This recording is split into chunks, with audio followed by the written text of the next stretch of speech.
Olá pessoal, hoje a gente vai falar sobre o narcisismo das diferenças irreconciliáveis.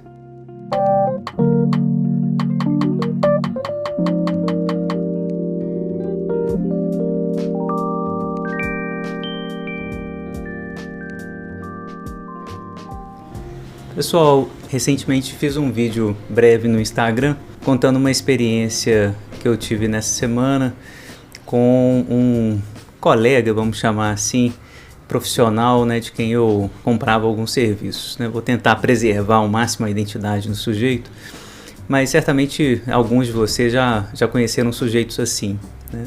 Ele dizia tranquilamente em público ali no lugar de trabalho e defendia a ditadura, e defendia em particular a ditadura argentina e chilena, porque os métodos ali empregados de violência, incluindo desaparecimento de pessoas, foram os métodos mais adequados, né? Os chamados vuelos de la muerte, né? Os voos da morte, eram métodos particularmente elogiados por ele, né? A discussão estava, claro, girando em torno das eleições aqui no Brasil, né?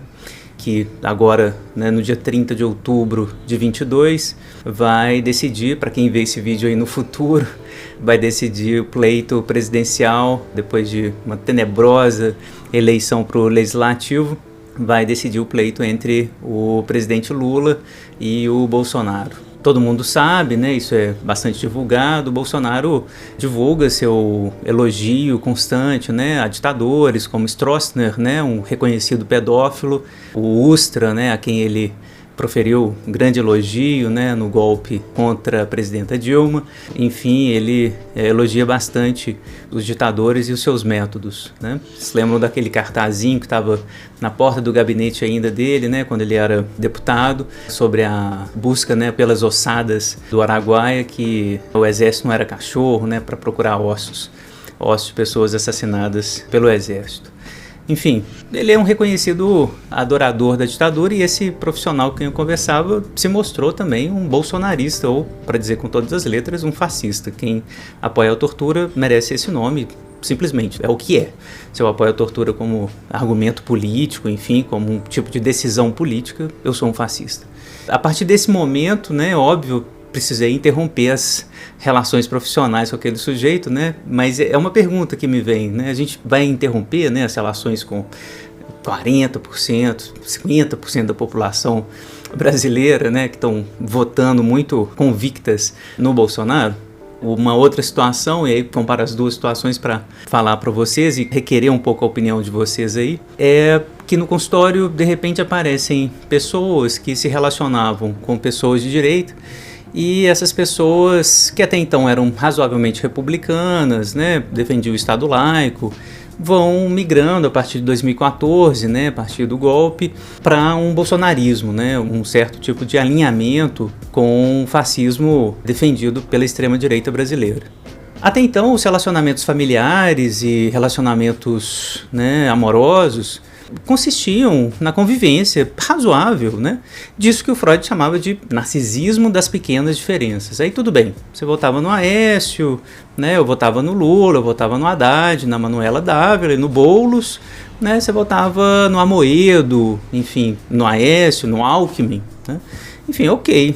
O narcisismo das pequenas diferenças era conciliável, havia vários pactos de conciliação, o próprio PT pensou e agiu, né, dessa forma nos governos dele. São pactos de conciliação difíceis para a esquerda, inclusive, né, de tolerar um pouco, dar conta, suportar as diferenças. No entanto, quando o bolsonarismo começa a aparecer, o fundamentalismo religioso, algumas pessoas trouxeram para o consultório essa situação, né, dificílima de resolver.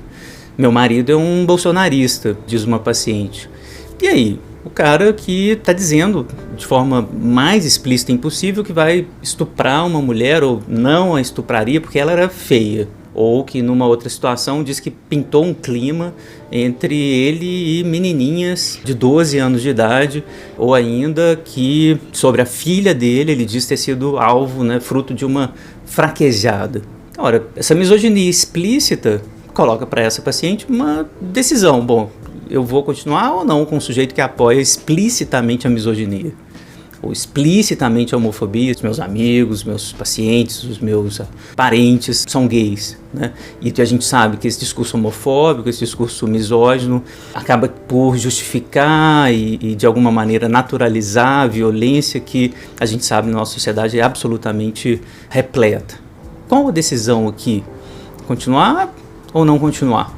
Essa decisão de continuar ou não se relacionando com pessoas fascistas vai ser uma questão para a gente nos próximos anos, né? Já é isso desde 2014, 2016. Aqui no Brasil isso tem sido uma questão política que está circulando cada vez mais, e agora, né, em 2022, com essa decisão, a decisão presidencial, parece que isso vai se tornar uma questão política do dia a dia. Isso me leva diretamente a um texto do Freud, na verdade é uma expressão dele que aparece em 3 textos pelo menos. A expressão é narcisismo das pequenas diferenças.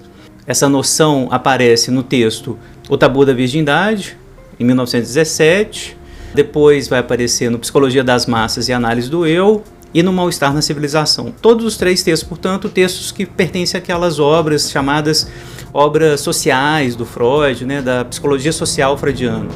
Freud está refletindo nesses textos, né, a sua ideia básica do que é o pacto civilizatório. Basicamente, a gente lembra disso, né, o pacto civilizatório em Freud está muito baseado na renúncia, né, na repressão, no recalcamento. Renúncia às minhas pulsões, tanto sexuais quanto agressivas, para que eu possa conviver com o outro. Então, o pacto civilizatório tem a ver com isso.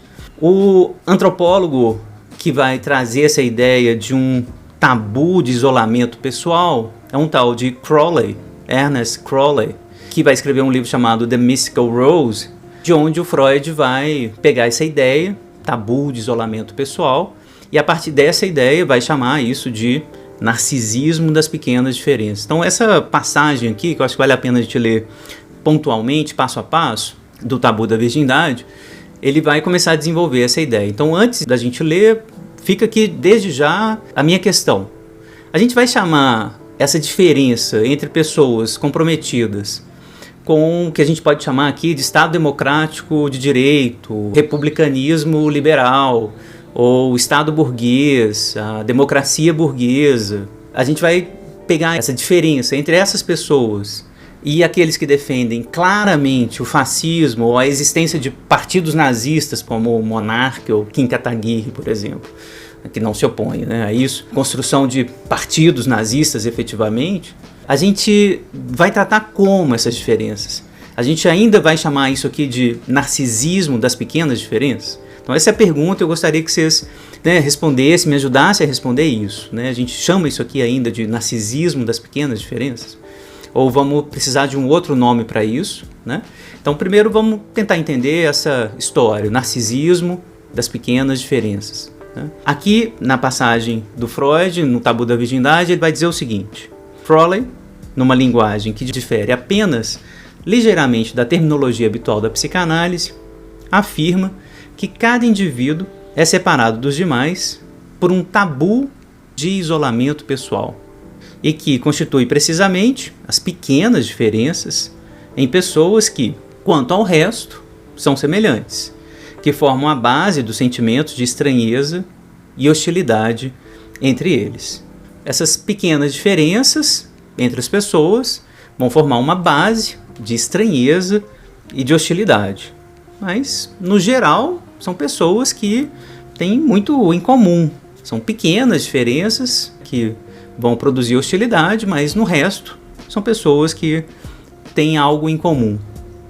Seria tentador desenvolver essa ideia, continua o Freud, e derivar desse narcisismo das pequenas diferenças a hostilidade que em cada relação humana observamos lutar vitoriosamente contra os sentimentos de companheirismo e sobrepujar o mandamento de que todos os homens devem amar ao seu próximo.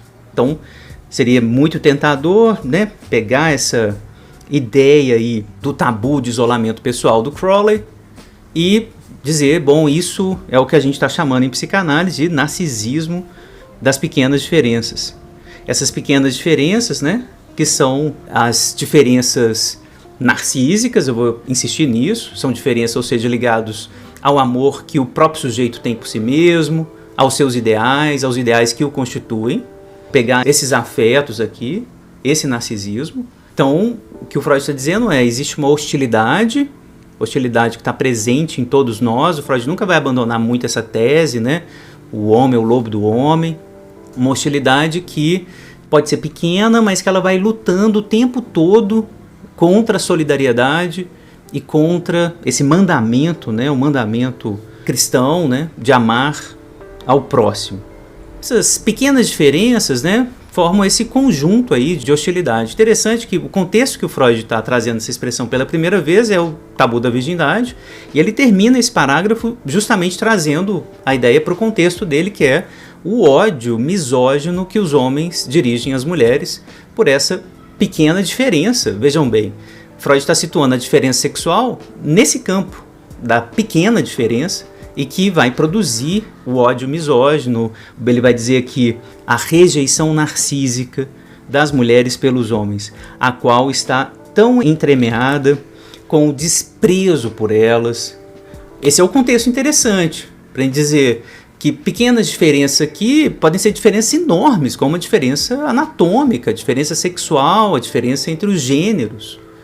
E o Freud ainda situa isso no campo das pequenas diferenças, mas que está gerando uma hostilidade, o Freud sabe disso, uma hostilidade feminicida, uma hostilidade absolutamente violenta dos homens contra as mulheres. Então é isso, são diferenças que implicam necessariamente numa hostilidade, numa violência contra o outro. Quando a gente fala da diferença sexual e da relação entre os homens e as mulheres, apesar de toda a violência patriarcal, misógina, machista, né, ao longo da história reconhecida, né, na história humana, principalmente atrelada aos fundamentalismos religiosos, né, claro que a gente também vai falar do amor, do tanto de relação que existe, do tanto de encontro que existe entre homens e mulheres. Claro que isso existe também, então não é irreconciliável, não é inexistente a relação ou, né, absolutamente impossível. A relação entre homens e mulheres, ela é absolutamente possível. Ela, inclusive, é fonte de muito prazer, de muita alegria para muitos de nós. Então, essa diferença não é irreconciliável. Agora, quando a gente fala do fascismo, né, de uma pessoa que está defendendo a morte de outras, porque ela transa diferente que você, porque ela tem uma cor de pele diferente, porque ela tem uma religião diferente da sua, não dá mais para reconciliar, porque esse pacto civilizatório básico de que a vida de todos nós seria preservada e teria o mesmo valor, independente da minha religião, do meu sexo, da minha orientação sexual, da cor da minha pele, todas as vidas têm o mesmo valor. Se isso não é preservado, torna-se irreconciliável, porque se hoje é o judeu, amanhã é o cigano, depois é o homossexual, depois é o cadeirante, a pessoa cega. Ora, se isso não tem fim, amanhã pode ser eu por qualquer motivo. Vocês lembram da passagem bíblica lá, né? Chibolete. É porque eu falo cibolete, não chibolete, por isso que você vai me matar. É porque eu tenho um sotaque específico, é por isso que você vai me matar. Qualquer coisa, uma pequena diferença, se torna efetivamente fonte do irreconciliável, daquilo que não faz vínculo mais, é impossível fazer vínculo mais. Então o fascismo, ele produz isso. Então o ponto de partida do próprio fascismo é produzir uma diferença narcísica irreconciliável. Eu não tenho nada a ver com você. Você não é humano, né? Aliás, essa desumanização e essa animalização do outro é muito próprio do fascismo. O judeu é um rato, é uma barata, é um animal, né? Tem que ser eliminado. A animalização do outro, a desumanização do outro é absolutamente fundamental. Fundamental no fascismo, e que torna, então, o vínculo narcísico entre as pessoas. Vínculo narcísico significa vínculo identitário, vínculo que vai se dar pelos ideais compartilhados, né? As identificações que formam os grupos. É a partir disso que Freud está dizendo, os grupos se formam a partir de ideais compartilhados. Narcisismo compartilhado a partir da identificação. Eu tenho um eu parecido com o seu. É por isso que a gente está junto. É por isso que eu me vejo também em você. Amar o próximo como a ti mesmo. Esse mandamento, né, esse mandamento cristão importante, é base daquilo que também o Freud está pressupondo, né, como sendo o amor grupal. Eu amo o outro porque eu vejo algo em mim, nele. Eu vejo algo nele que é meu. Essa troca identificatória é indispensável para ver amor em grupo para o Freud. Porque o amor ele é também narcísico, né? O narcisismo e o amor vão se misturando, né, numa balança sempre muito dinâmica para o Freud. O amor objetal e o amor narcísico. Quando a gente fala de fascismo, e aí vou deixar essa questão para vocês, queria que vocês me ajudassem a responder isso. Como chamar essa diferença agora? A diferença irreconciliável. Ali onde a gente falava narcisismo das pequenas diferenças, um narcisismo das diferenças irreconciliáveis, das diferenças intransponíveis. Porque como conviver com alguém que ao meu lado diz: é ok lançar uma pessoa viva de um avião porque ela tem uma posição política diferente da minha, ou porque ela roubou um pedaço de pão, ou porque ela tem uma cor diferente. É ok mandar uma pessoa de um avião para que ela desapareça e nunca mais seja encontrada pelos seus, pela sua família. Isso é ok. Isso é um modo político ok, razoável, para lidar com os meus conflitos políticos. Como conviver com essa pessoa? É intransponível? É irreconciliável ou é possível? A gente não está mais no mesmo campo. Esse é o ponto. Estou pensando aqui, né, que a gente vai precisar fazer trabalhar essa expressão do Freud, o narcisismo das pequenas diferenças. Essa pequena diferença é só uma posição política, né? Porque a Hannah Arendt mostrou claramente. O fascista também gosta de Kant, de Mozart, de Wagner. Eles adoravam Wagner, não é? Eles gostam de música clássica, eles leem filosofia, eles fazem parte da alta cultura. A Hannah Arendt mostrou isso claramente. O nazista não é um monstro. Tem muita coisa em comum com a gente, muita. Aliás, a partir de Arendt é importante reconhecer também, nós temos fantasias fascistas, nós temos fantasias do horror, de querer matar, de querer violentar, de querer excluir, destroçar o outro. Importante reconhecer isso, que todos nós temos. O problema é votar nisso, é querer que partidos que defendam essa ideia possam ser legalizados. Isso é outra coisa. Reconhecer o desejo disso é parte do que a psicanálise está defendendo desde a década de 20. Esse é o ponto. A questão é achar que isso é possível ser defendido politicamente, enquanto partido, enquanto uma ideia que pode ser divulgada publicamente. É essa a diferença irreconciliável, intransponível. Então a gente está com um problema para resolver, porque as famílias estão dilaceradas quando o fascismo aparece. A gente vai conversar com aquele que era o nosso amigo, primo, avó, o avô, defendendo discursos fundamentalistas religiosos, dizendo que a homossexualidade vai ser espalhada numa revolução gaysista produzida por universitários maconheiros. A gente vai acreditar nisso? Conviver com pessoas que falam coisas desse tipo, que existe kit gay, que as crianças vão ser ensinadas a serem gays, tipo, ideias delirantes desse tipo. A gente vai conviver com um marido assim, uma esposa assim, um colega de trabalho. A psicanálise, claro, está defendendo. A gente precisa dialogar, a gente precisa conversar com essas pessoas. As pessoas estão acreditando nesse tipo de teoria e nesse tipo de posição política por algum motivo. Elas precisam de acolhimento, elas precisam que a gente converse com elas, mas não limite. É possível? É possível o diálogo? Então, claro, nossa aposta é o diálogo, sempre, mas a ideia é a gente precisa de um outro nome para isso. Em algum momento, né, desse convívio com o fascista, não se trata mais de um narcisismo das pequenas diferenças, mas um narcisismo das diferenças intransponíveis, narcisismo das diferenças irreconciliáveis. É isso que o fascismo nos traz. Estou aqui convidando vocês para a gente pensar nisso Queria que a gente pensasse, né? Se já tiveram essa experiência aí na família, no trabalho, me contem. Curtam o vídeo aí, compartilhem, me chamem para conversar e me digam o que vocês pensam dessa história. Até a próxima!